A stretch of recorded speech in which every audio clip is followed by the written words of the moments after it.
hands to Jesus and give Him a mighty shout of praise. Come on, let us use our hands, our voice to lift it up. His name, the name of Jesus is worthy to be praised. Come on. Hallelujah, hallelujah. Purihin po natin at sambahin ang nag-iisa nating Panginoon. He is the King of Kings, the Lord of Lords. He is the everlasting Father. Hallelujah, hallelujah, hallelujah. Glory to Jesus. We welcome you into this place, Lord. Have your way, O God. Hallelujah. To God be all the glory. To God be all the glory. Amen, amen, amen, amen. Batiin mo yung katabi at sabihin mo, happy ako na nandito ka. Amen. Hallelujah. Praise the Lord. Amen. Okay. Without further ado, let us open our Bible in the book of Exodus chapter 17, beginning from verse 8.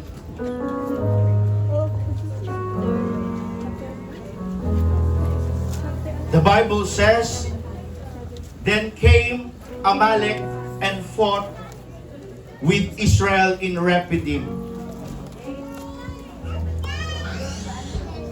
Lahat ng nakita, magsabing amen. Verse 9, "And Moses said unto Joshua, Choose us out men and go out fight with Amalek. Tomorrow I will stand on the top of the hill with the rod of God in mine hand." So Joshua did as Moses had said to him and fought with Amalek.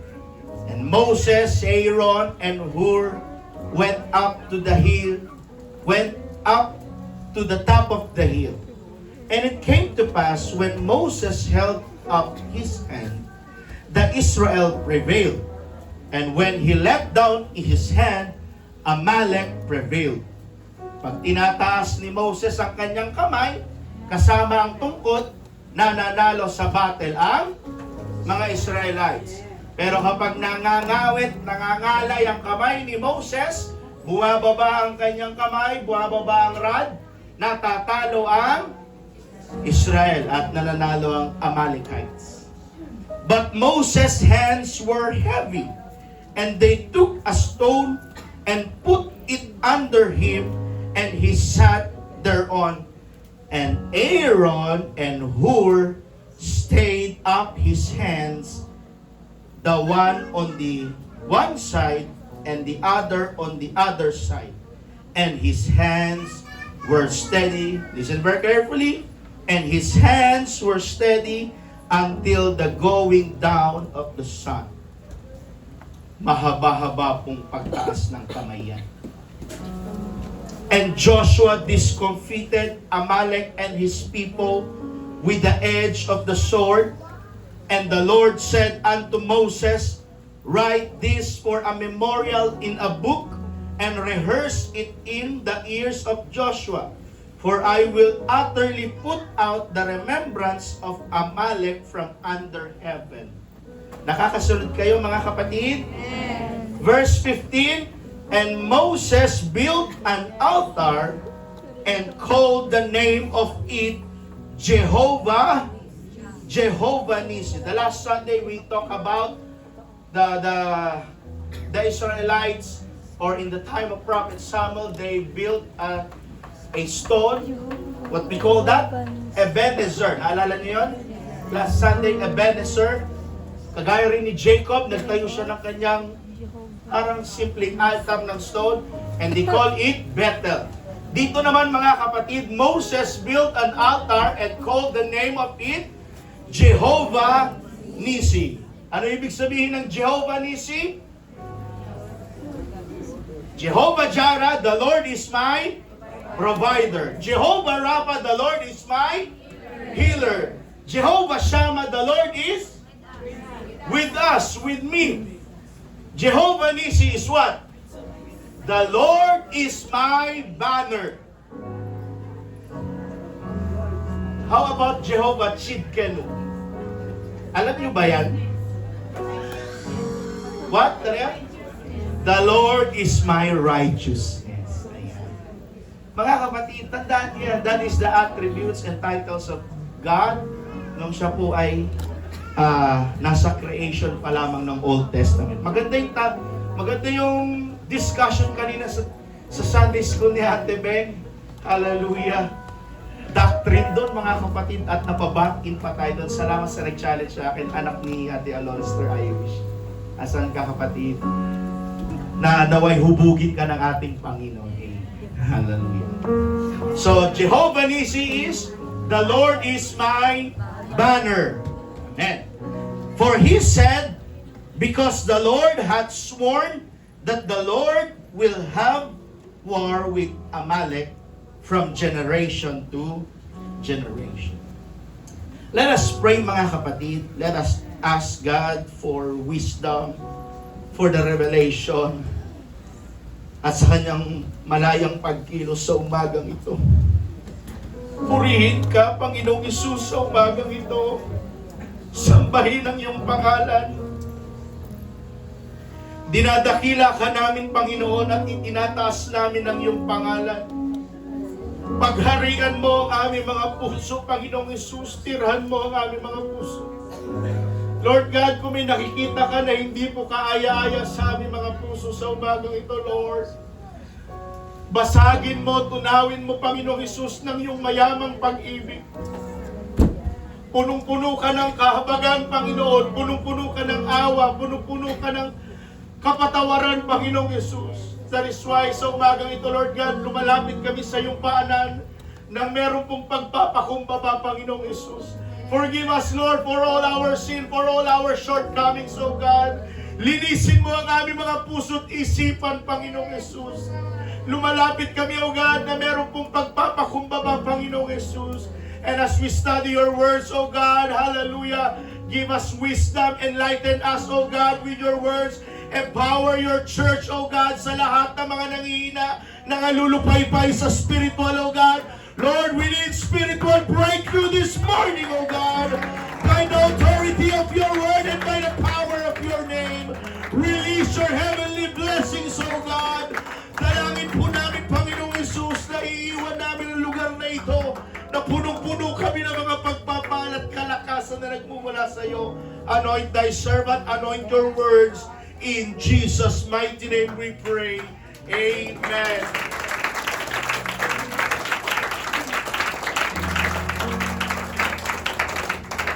Let us clap our hands to Jesus one more time.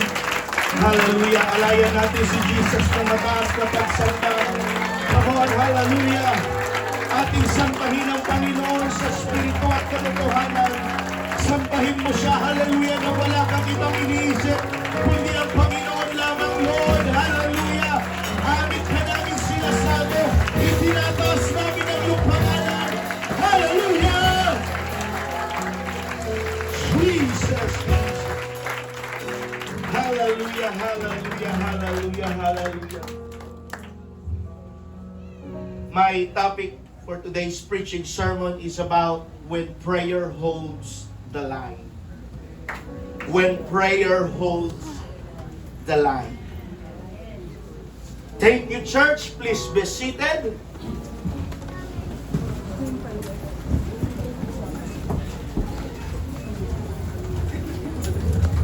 Amen. Thank you, backup. Thank you, musicians.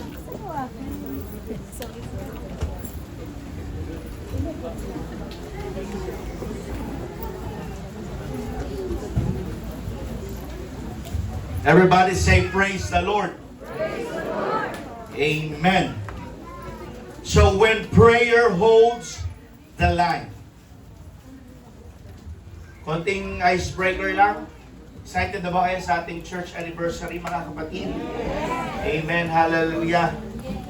Salamat pala sa aking church council, sa mga nakaagapay na ating mga leaders, departmental heads. Alam nyo, pag nag-uusap po ang church council, mababa na po ang 2 oras namin pag-uusap. Lagi po yung 3 oras mahigit, mga kapatid. At salamat sa pag-i-stay. Salamat sa pakikinig lahat ng ating mga nagiging problem. Salamat po sa ating church secretary, church treasurer, church administrator, assistant pastor, Pastor Joash, sa ating pong senior pastor, Mama Sad, sa ating pong wife, Sister Renalyn, at sa lahat po ng departmental heads. Pwede ba natin palakpakan ng ating mga leaders? Hallelujah! Sa kanilang devoted na pagserbisyo sa atin, mga kapatid. Pagpalain sila, o pagpalain tayo ng ating Panginoon. Everybody say, praise the Lord! Praise the Lord! Say, praise the Lord! Praise the Lord! When prayer holds the line. Matanong ko po kayo, mga kapatid. Ito, tanong na to ng ilang beses nang natanong, pero subukan nating tanongin ulit. Naranasan na po ba natin sa buong buhay po natin o sa tanang buhay natin, mga kapatid, na wala na po tayong ibang magawa at malapitan kundi panalangin na lamang? Hello? Liwanagin ko po ulit yung tanong ko para marami pong makarelate. Yung bang sa buong buhay natin, wala na po tayong ibang magawa, malapitan, kundi pagluhod, pag-iyak, pananalangin na lamang sa ating Panginoon. Yun bang technical? Kinabus ka ng pinansyal? Yun bang tinaningan ka na ng doktor? O yun bang sa loob ng pamilya, nagkakaroon kayo ng problema na kahit pag-uusap niyong mag-asawa ay hindi na kayang solusyonan? Na tanging panalangin na lamang ang ating solusyon. Yung mag-isa ka sa gabi, hallelujah, tahimik ang paligid, wala kang matawagan at wala ka pong masabihan, at ang tanging magagawa mo na lamang ay lumuhod at magdasal na lamang. You know what, church? As we dive sa salita ng ating Panginoon, may mga laban po sa ating mga buhay, church, na hindi po natin hinahanap at inaakala pero biglang dumarating. Amen? Akala mo normal na araw na lamang, pero bigla na lang, boom! May problema na agad. Yung bang karamdaman ni Audrey, hallelujah, biglaan na lang dumating, mga kapatid. Nakita na lang daw nila Sister Lear na parang, ano yan? Namamaga, na parang namamantal, hindi natin alam. Bigla na lang may problema ang dumating. At una, mga kapatid, ang una mong hinanap ay ang ating Panginoon. Amen? Hindi doktor, hindi kagad solusyon, pera ba? Doktor, may hinga ng tulong, kundi nandun agad ang ating hilingin tulong sa ating Panginoon. Minsan, iniisip nating mga Kristiyano, Panginoon, bakit parang sunod-sunod ang mga problema? Hindi pa ba sapat ang aking pinagdaraanan ngayon? Dito po sa ating teksto na ating binasa, in Exodus chapter 17, church, makikita po natin at once again, ang bayan ng ating Panginoon, bagong labas pa lamang sila po niya ng Egypt. Bagong labas pa lamang po sila niyan, mga kapatid, ha?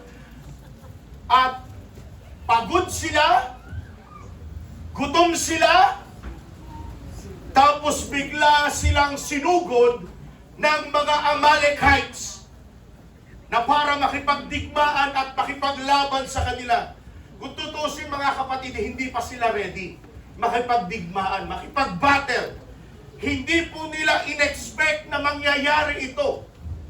Himay-himayin natin. In Exodus chapter 14, diyan po natin mababasa yung pulang dagat na hinati ng ating Panginoon. Bakit hinati ng Panginoon ang pulang dagat? Dahil nandun sa likod ang kalaban at army ni Pharaoh at wala na po, corner na po ang bayan ng ating Panginoon. That is why nag-intervene ang ating Panginoon at hinawi niya po ang Red Sea at nakatawid po ang kanyang mga anak. Sa Exodus chapter 15, ito naman po yung awit ng pasasalamat ng mga Israelites na kung saan pinasasalamatan nila ang ating Panginoon dahil iniligtas po sila sa kamay ng Pharaoh. Sino nga nang unang umawit dito? Si Miriam Defensor? Si Miriam na kapatid ni Aaron at Moses. Umawit sila mga kapatid. It was the grand day when I was born again. Awit sila mga kapatid ng pasasalamat. Verse 16, ito na. Yan naman po yung mana na nahuhulog sa langit. Yung quail eggs, yung mana na pinoprovide ng Panginoon araw-araw sa kanyang bayan, mga kapatid. But next chapter, hallelujah, in Exodus chapter 17, bigla po silang inatake ng Amalekites. First, that is what the first war na sinapit ng Israel outside sa Egypt. Yan po ang pinaka-first battle ng mga Israelites nung lumabas po sila sa Egypt. Yan ang unang kauna-unahang laban nila. Laban sa mga Amalekites. Hindi pa sila ready, mga kapatid. Pero ito ang sigurado sa lahat. Kahit sa ating church, na ready ang Panginoon kahit anumang sitwasyon. Parang mahina ang palakpak, mahina ang amen. Kahit, makinig kayo, kahit anumang sitwasyon ng ating buhay, ready ang Diyos na pagpalain ka. Ready ang Diyos na pagalingin ka. Ready ang Diyos na pagalingin ka. Ready ang Diyos na palayain ka.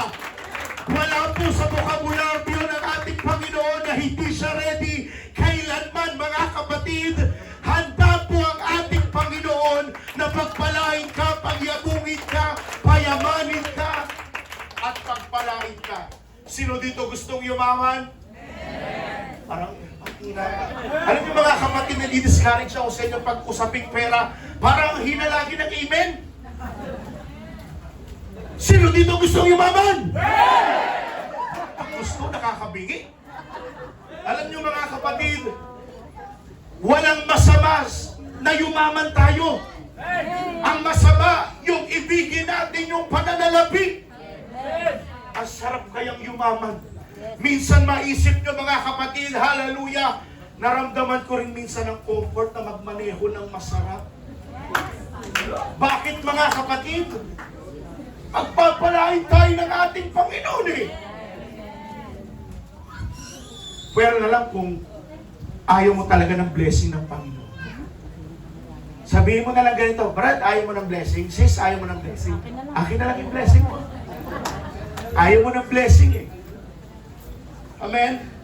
Ready ang ating Panginoon anumang sitwasyon, mga kapatid. So, Israel did not provoke Amalekites. They did not go looking for trouble. Trouble came looking for them.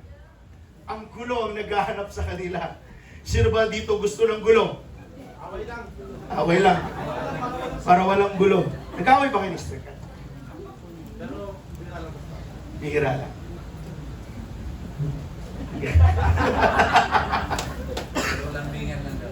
Hallelujah. Ayaw natin ng gulo, no? Mahirap ang gulo, mga kapatid. Away lang. Nagalaga. Pero, pag-usapan sa mga Sunday school kanina, pag ang isa mainit, ang isa malamig. Pag mainit pareho, nakakapaso yan. Pag ang asawa mong babae, puro rat-rat, ikaw na lalaki, cool down ka. Sabihin natin mga tatay, cool down. Magpalamig ka muna.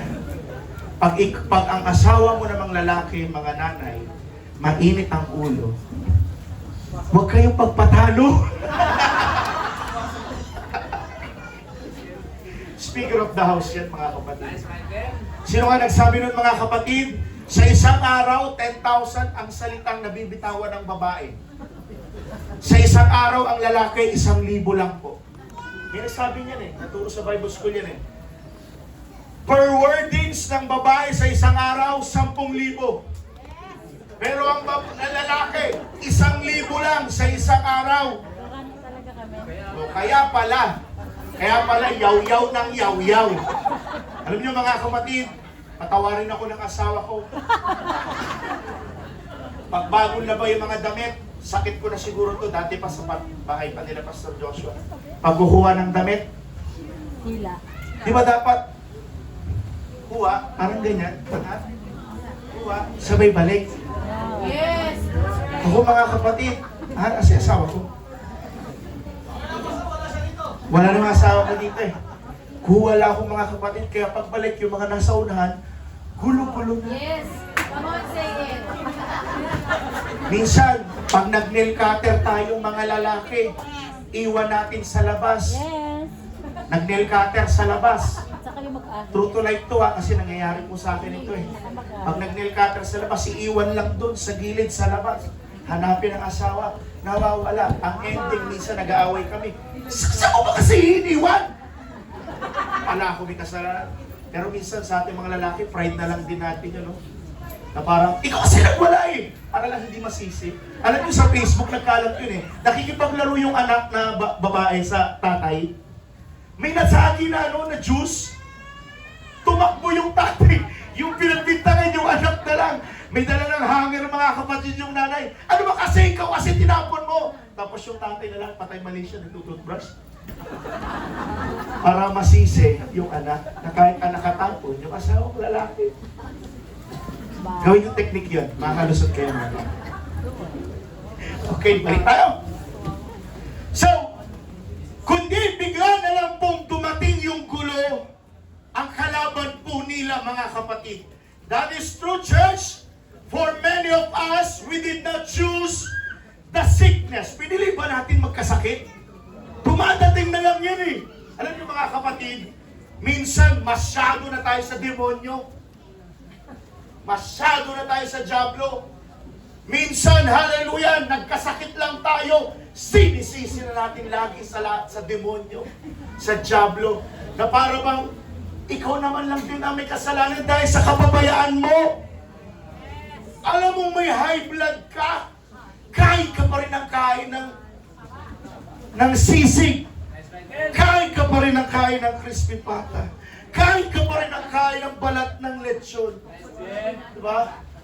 Alam mo na nga diabetic ka, kain ka pa rin ng kain ng matamis. Ginagawa mong tubig ang soft drinks. Minsan ganito pa tayo, makinig kayo. Minsan ganito tayo. Sinisipon ka, inuubo, nilalagnat, tinatrangkaso. Minsan mapapaganyan ka. Gawa to ng kaaway in Jesus' name. Kaya sabi ng diablo, ako na lang lagi. Isa magtampo ng demonyo sa'yo. Sinisisi mo kahit simple na lang. Minsan sumasakit ulo mo. Paano hindi sasakit ang ulo mo? 10 episode tinapos mo ng isang upuan. Hello?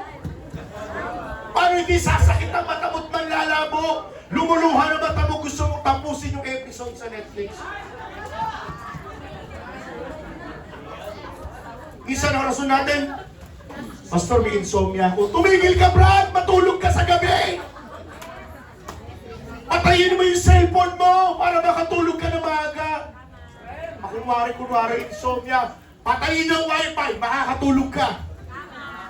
Alam mo reason sa amin ni Pastor Joshua before? Pag hindi kami makatulog, kunin ang cellphone. Anak, sabi ito ni Pastor Joshua, anak, ipikit mo lang ang iyong mata. Pikit ang mata, makatulog man. Minsan drama na lang natin insomnia. Pero wala naman talaga. Kaya pag umaga, di mautusan. Kasi tanghali, gumising. Lahat ng tanghali gumising, magsabing amen. Sinungaling kayo ha, lahat ng tanghali gumising, magsabing amen. Umina. Wala talagang tanghali gumising dito, lahat masisipag. Perfect. Yung mga magulang, may anak po ba kayo tanghali gumising? Amen! Lahat ng magulang may anak na tanghali gumising, magsabing, praise the Lord, Pastor! Praise the Lord, Pastor!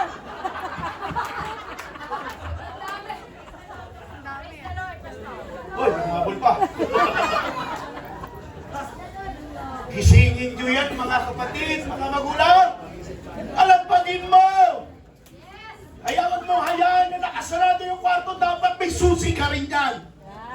Kung may sariling kwarto ha. Panahon ni Pastor Jose, buhos yung arinola sa amin. Babangon ka talaga nun, panghino. Hindi. Takot lang ba? Mga lito gigising. Pero ito mga kapatid sa mga magulang, paalala lang, advice ko lang po sa inyo. Hindi po ako best na advisor dahil bago-bago lang po akong nag-asawa. Pero nasa sa inyo po ito kung tatanggapin nyo. Makinig po kayo. Mga magulang, please lang po. Bago po kayo umalis ng bahay, pwede bang i-check nyo ang inyong mga anak? Pwede mo bang siguraduhin ang mga anak mo? Baka nakukulangan na po sila sa atensyon mo. Dahil sobra ka na sa trabaho. Sobra na ang ginugugol mo sa labas. Nakakalimutan mo na ang pamilya. Kumustahin niyo po ang pag-aaral nila. Nag-aaral pa ba sila o nagbubulakbol na? Kumustahin natin sila, baka nabubuli na sa school at hindi natin alam, nagsisikreto na lang sa atin. Kumustahin po natin kung nabayad na nila yung tuition nila sa cashier ng school. Ganyan yung tekniko dati kay Pastor Joshua, mga kapatid. Isang taon na kung hindi na pumapasok, isang taon din po kung binibigyan ng baon. Na-found out na lang na hindi na pala ako napasok. Kaya sa atin mga young people, ibayad natin yan. Mga magulang, kamusta hindi natin ang ating mga anak? Baka nakakalimutan na natin sila. Kasi without knowingly church, ikaw na parents, umuwi ka, gabi na, tulog na sila. Papasok ka bukas, tulog pa sila. Ano man lang yung simpleng malehans mo sila. Na anak, ingatan ka ng Panginoon, papasok ka sa school. Wala na si Papa, wala na si Mama. Magkaroon po kayo ng quality time.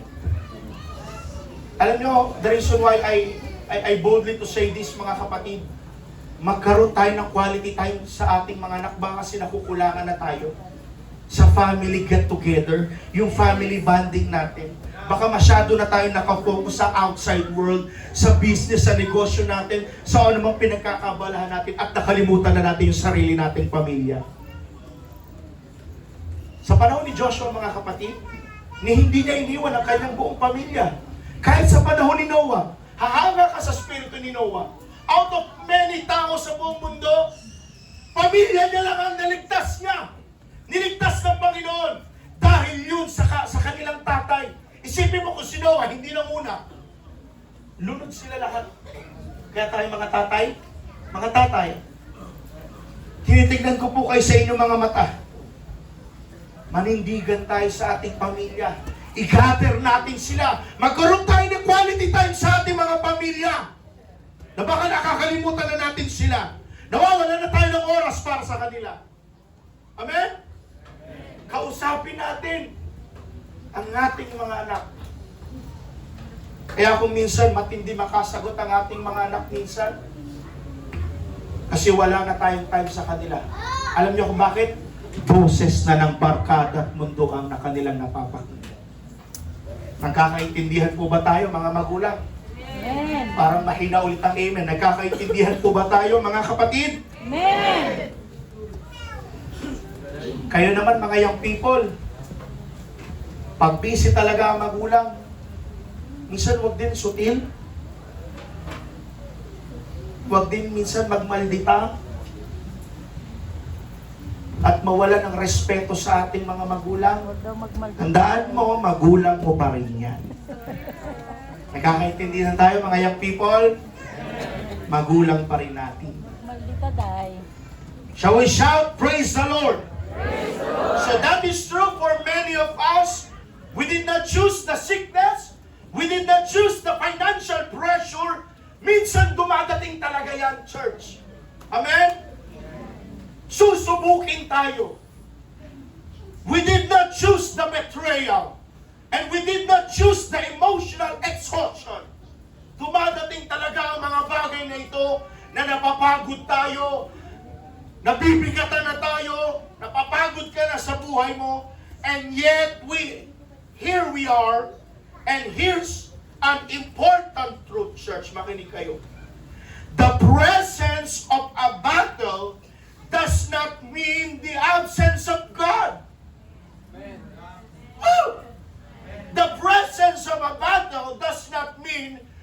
absence of God. Amen.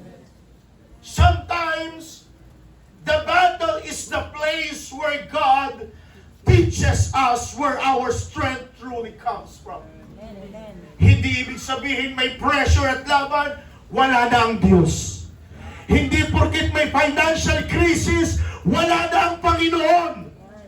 At hindi po ibig sabihin na may financial struggle, wala na ang Diyos. Dahil kung minsan, mga kapatid, church, listen to this, ang laban ang siyang kaparaanan ng Diyos para turuan ka kung saan ka talaga kumukuha ng tunay na lakas. Clap your hands to Jesus. Para malaman natin lahat, mga kapatid, kung sino talaga yung source ng ating strength, kung sino talaga yung source ng ating wisdom. Walang iba kundi ang ating Panginoon lamang. Everybody shout, clap your hands. Joshua fought in the valley with a sword in his hand, while Moses stood on the hill with the staff of God lifted up. Pagmasdan nyo, two different rows, but one purpose. Tandaan nyo, mga kapatid, sa journey natin bilang isang Kristiyano at mananampalataya, hindi po pwedeng puro prayer lang. Hindi puro po pwedeng prayer na wala kang ginagawang action. Nakukuha niyo, mga kapatid? At mas lalong hindi po pwedeng kayod ka ng kayod nang walang panalangin. Babagsak ka dyan.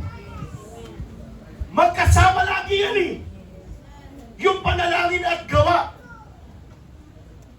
May mga Kristiyano na todo sipag, todo humayod, pero zero sa prayer life. Meron din namang todo prayer, pero walang ginagawa. Ang gusto ng ating Panginoon, mga kapatid, yung faith that works and prays. James chapter 2 verse 17, faith without work is death. Ang pananampalatayang walang gawa ay patay. Samahan mo ng panalangin. Samahan mo ng action. Baka mas mabilis ang promotion. Baka mas mabilis ang pera. Baka mas mabilis ang kagalingan. Pag inuna natin ang panalangin, sabay trabaho. Dahil nyo, magkasama lagi po yan, mga kapatid.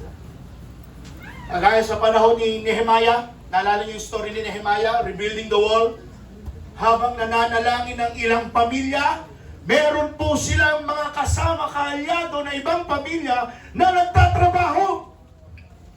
Na kahit si Tobias at si Sanballat, pangutya ng pangutya, na hindi na matatayo yan. Inuusig sila. Pero si Nehemiah at ang ibang pamilya, matibay sila. Sige, manlait lang kayo sa akin. Sabihin nyo na wala akong pera, sabihin nyo na wala akong marating. Handaan nyo, balang araw, may mararating din ako. May nagsabi na ba sa inyo yan, mga kapatid? Na minaliit kayo dati? Na sinabihan kayo dati? Wala, Arvin? Forever na yan sa Malamanan. Jeff Argao?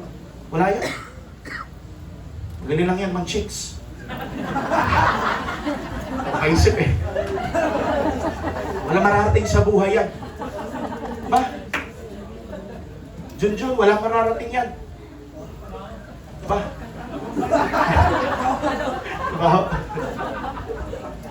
Pero sabi na sa inyo na minamaliit kayo, walang mararating yan. Hanggang dyan na lang yan. Hindi na yayaman yan. Minsan, pagsalitaan kayo ng masasakit na pananalita. At ang masakit doon, minsan pamilya mo pa ang magsabi sa'yo. Minsan, mga malalapit mo pa sa buhay ang magsabi sa'yo mo yan. Pero sa ating mga Kristiyano, mga kapatid, sige lang.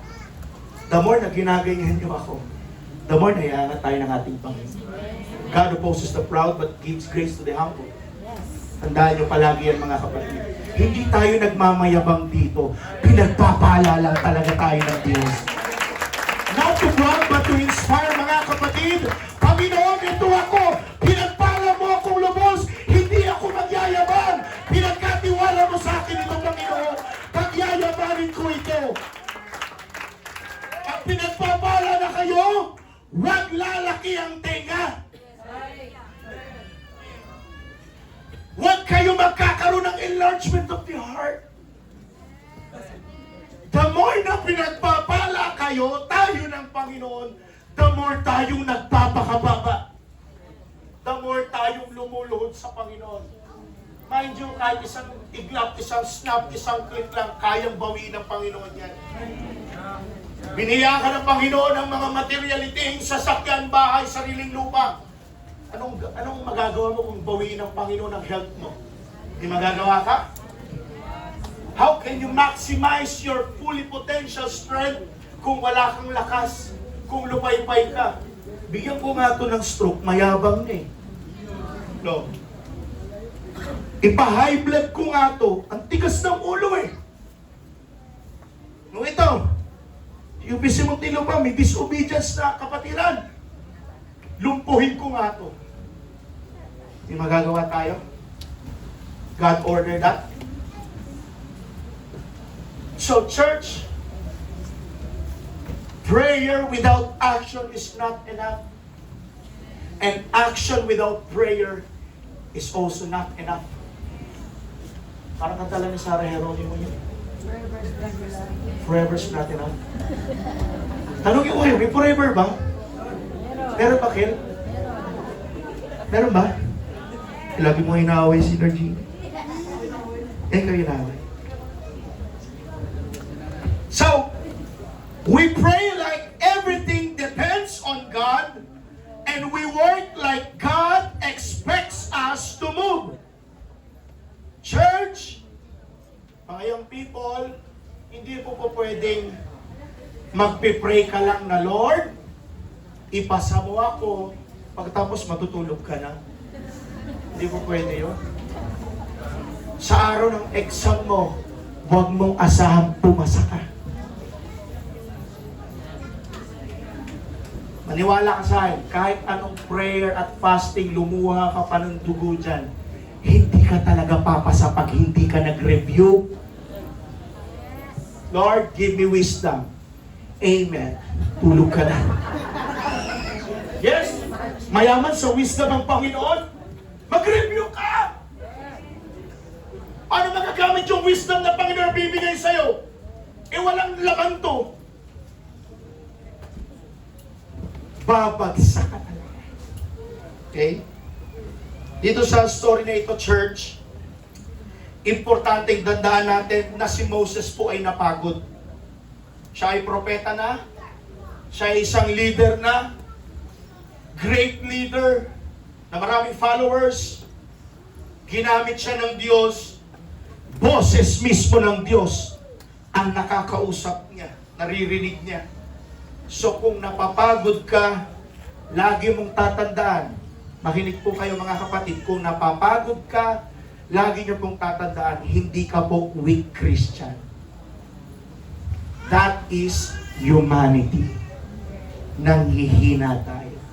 Tao lang tayo. Amen?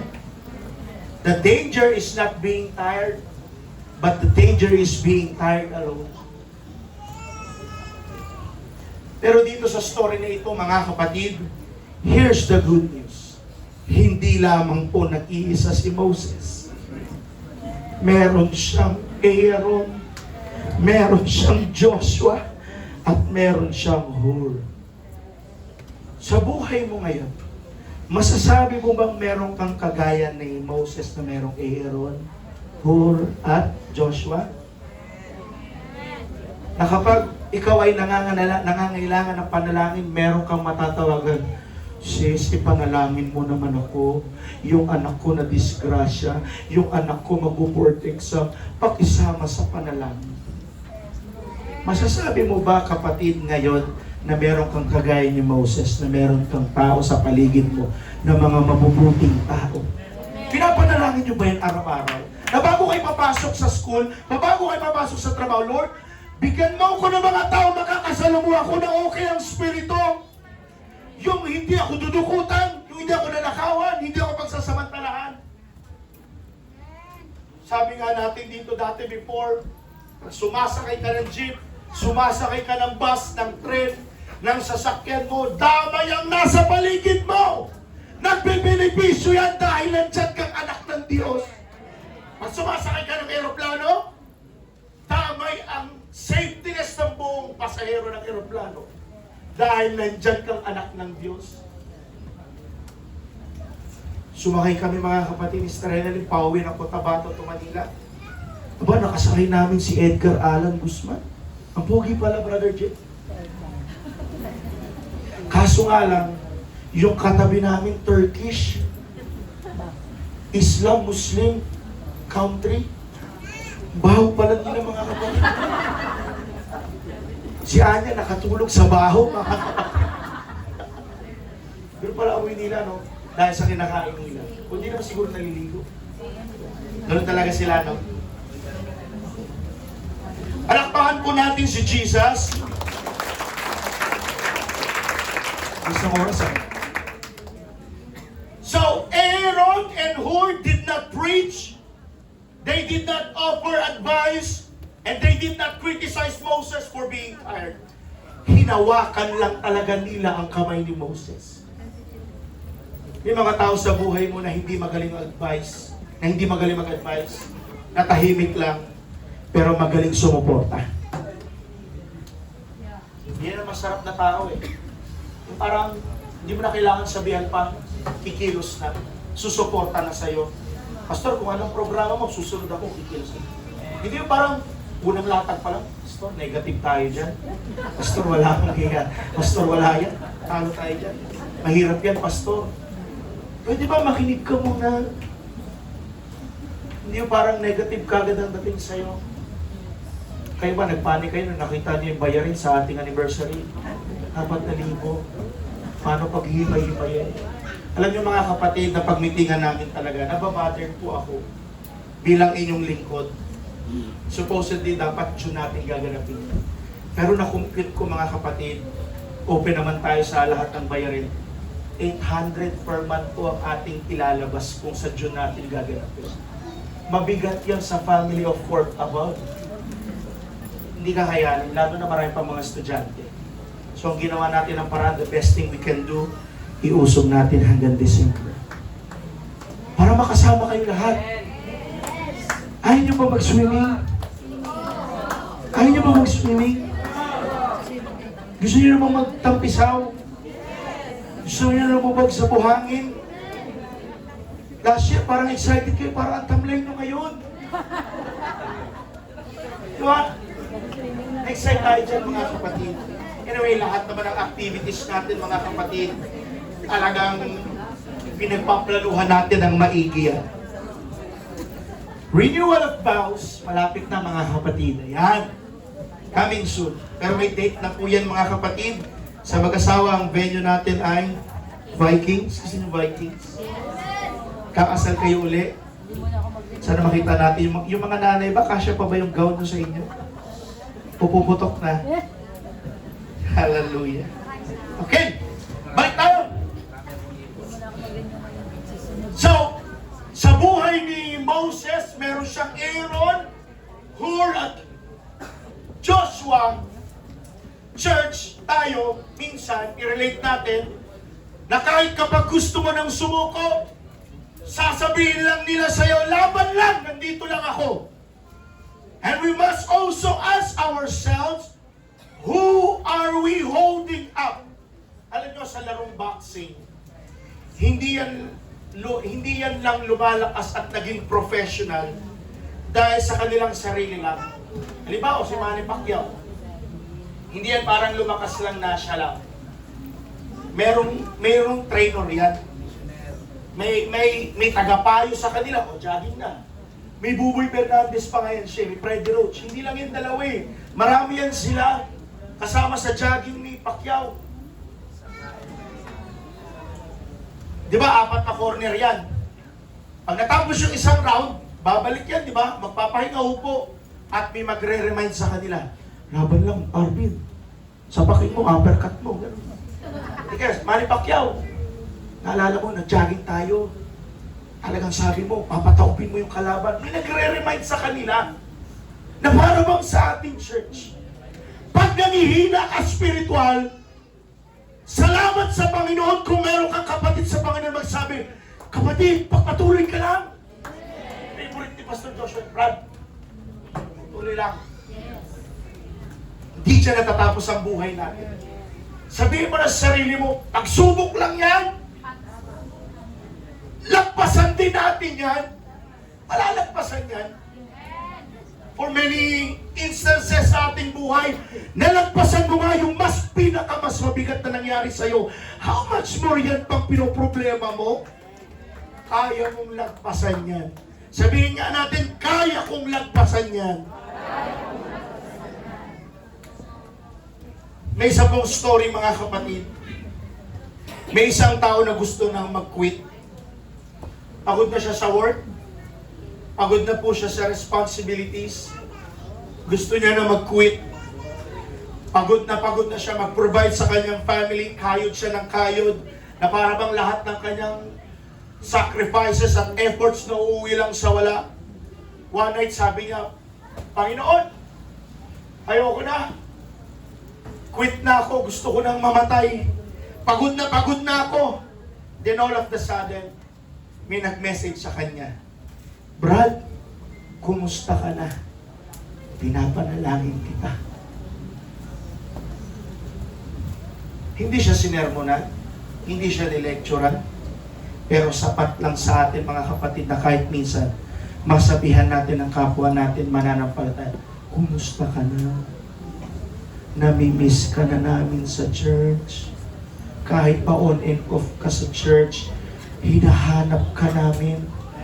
Sino ditong kapatiran na nakikita niya, wala si ano ah. Wala si Israel. Late. Di ba? Nare-recall natin yun eh. Ibig sabihin, importante pala tayo sa kanila. Importante pala tayo sa bawat isa. Na hinahanap natin sa ganito eh. Wala po studio. Gaway siguro. Wala ang argaw. Hinahanap natin yun eh. Diba? Yung bang nagkakaroon tayo ng compassion sa iba. Sa mga umatid nung midweek last Wednesday, si Kuya Joel, yung asawa ni Ate Alona, Kuya, okay lang i-share ko. Nag-testimony kasi siya. Ang sabi niya nung Sunday, nung Wednesday, simple lang. Pero pag makarinig ka ng mga ganong klaseng testimony, lalakas ka eh. Ang sabi niya, yung issue niya before, magagalitin. Tama ko yan, no? Magagalitin. Mabilis uminit ang ulo. Para biglang magagalit ka agad. Ganun daw si Kuya before. Pero salamat daw sa kanyang asawa na palaging nagre-remind sa kanya. Aba minsan mga kapatid, yung mga simpleng paalala sa atin, nababawasan minsan yung pride natin. Wala naman pong matigas na tinapay sa mainit na kape. Lalambot din yan. Sa kakashare ng salita ng Diyos, sa kakapaalala. Kuya, sabi ko sa'yo, back up ka ng prayer ng asawa. Mahal ka niya. Totoo po yun. Mahal ka po ng asawa mo at lahat ng nagmamahal sa'yo.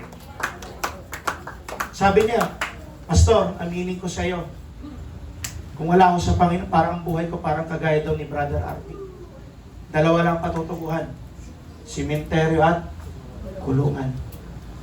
Pero bakit ka nandito ngayon, Kuya? Mahal ka ng Panginoon. Last Sunday, binautismuhan natin, mabuti ang ating Panginoon.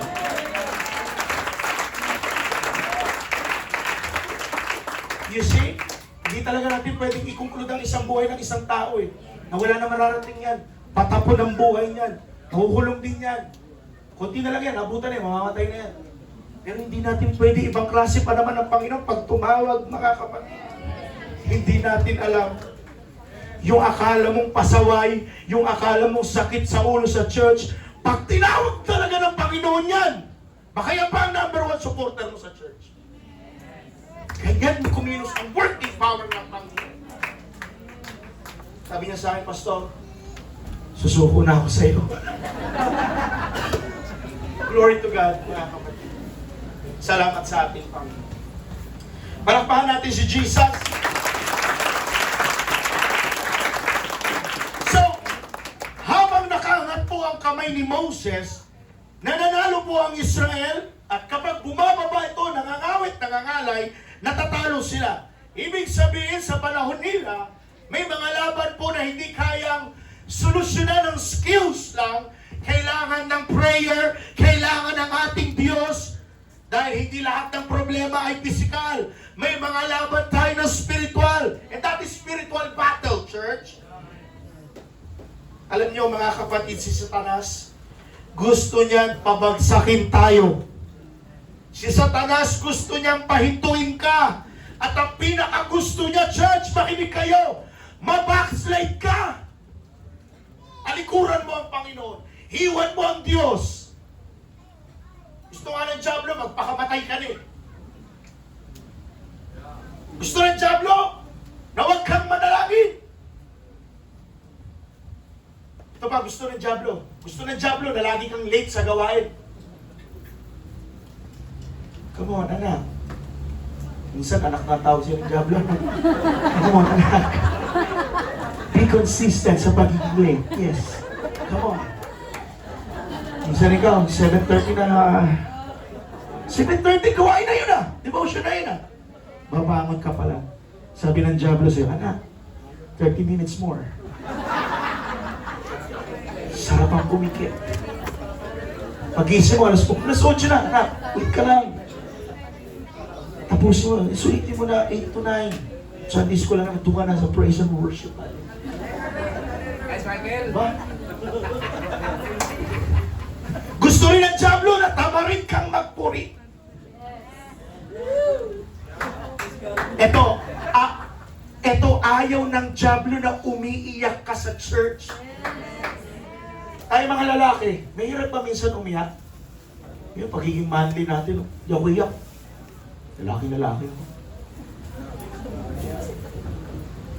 Minsan naging lalakwe na, no? Alam nyo, naiinis ako dun sa advertising ng billboard ng close-up. Nakita nyo yun? Kabadingan yun eh. Kabaklaan yun eh. Nakita ko po yun, pumunta kami ni Joas sa Blue Ridge sa Quezon City nung last Thursday. Hindi po magkatabi yun. Magkalayong billboard yun sa C5 Kalayaan Avenue yun eh. Pero kung titignan mo siya na maayos na anggulo, parang maghahalikan lalaki sa lalaki. Diba? Bakit no? Pinopromote. Tapos ang lakas pa ng influensya ni Vice Ganda. Nakakatakot no? So, sa atin, syempre, of course, ayaw ng Diyos ng bakla espiritu. Ayaw rin ng Diablo na may tumbuhin ng espiritu. Yombot, June. Ayaw ng Diablo sa Kristiyanong pala-worship. Because he wants to kill, to steal, and to destroy us. John chapter 10 verse 10. The thief cometh not but for to steal, to kill, and to destroy. But here's the good news. Jesus came that we might have life. Yes. Abundant life ang gusto ng ating Panginoon. Yan ang promising ng ating Panginoon na barito siya upang magkaroon tayo ng buhay. That is buhay na walang hanggan. Ulitin natin bagitin dito, pag hindi tayo nalago, hindi ang church ang may problema. Ikaw ang problema. Huwag mong sisihin ang simbahan. Huwag mong sisihin si pastor. Huwag mong sisihin ang ibang kapatiran mo sa church, mga kapwa mananampalataya na nagkukulang. To the fact, ang pastor, ang church leader, lagi nagpapaalala sa atin, ang paalala. Huwag mong sisihin ang mga tao sa paligid mo. Ikaw ang may pagkukulang.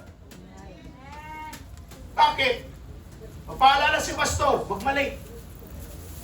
Kung magpapa-apekto ka talaga, mamaya na ako mabangon. Pwede naman mag-devotion dito sa higaan eh. Devotion pa sa devotion dito sa bahay. Ganoon din naman, nararamdaman ko rin naman ang presensya ng Panginoon. Kaya sabi sa'yo ng Diablo, anak, sige. Totoo yan. Sige, come on. Come on, speak. Ini-ignite ka rin ng Diablo. Amen ba mga kapatid? Amen. Everybody say, I love you, Jesus. Lapit na ako matapos mga kapatid.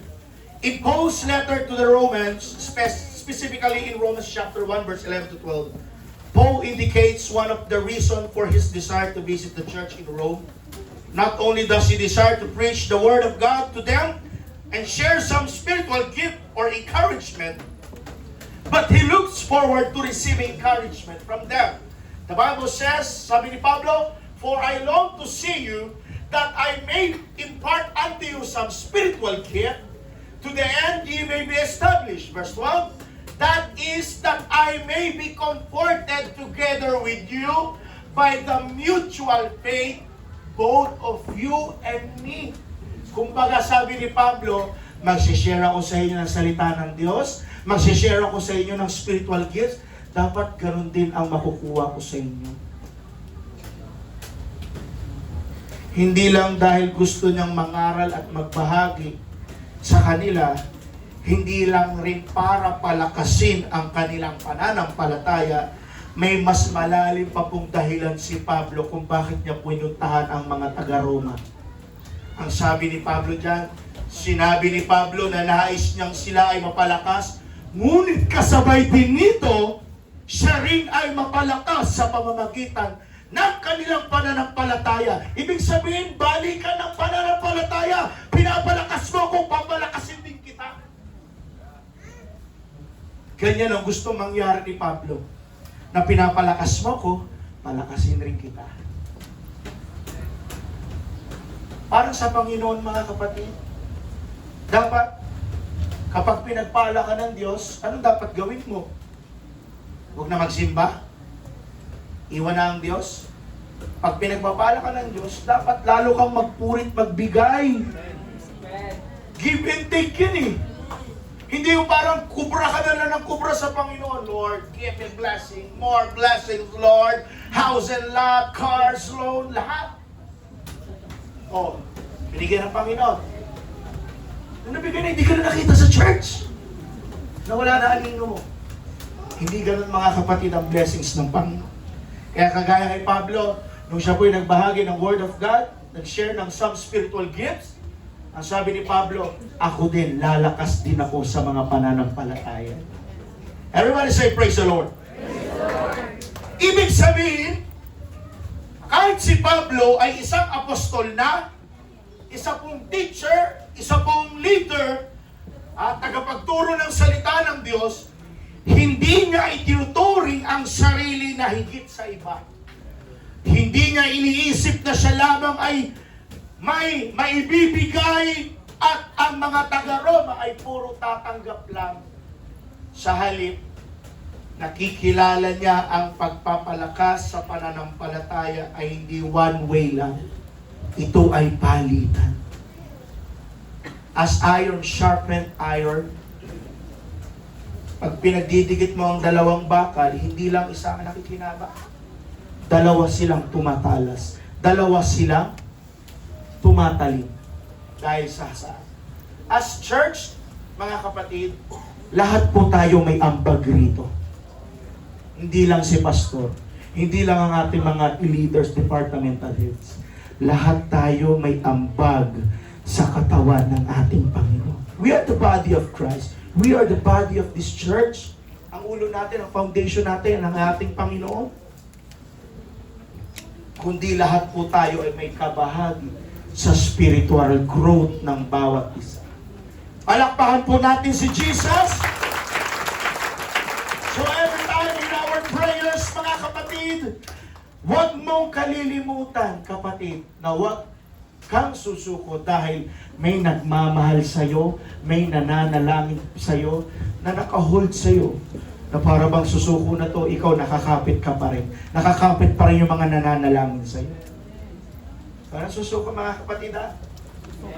Now, sa huli, sa last ending ng story na ng ating text, nagtayo si Moses ng altar and he called it Jehovah Nissi, which means the Lord is my banner.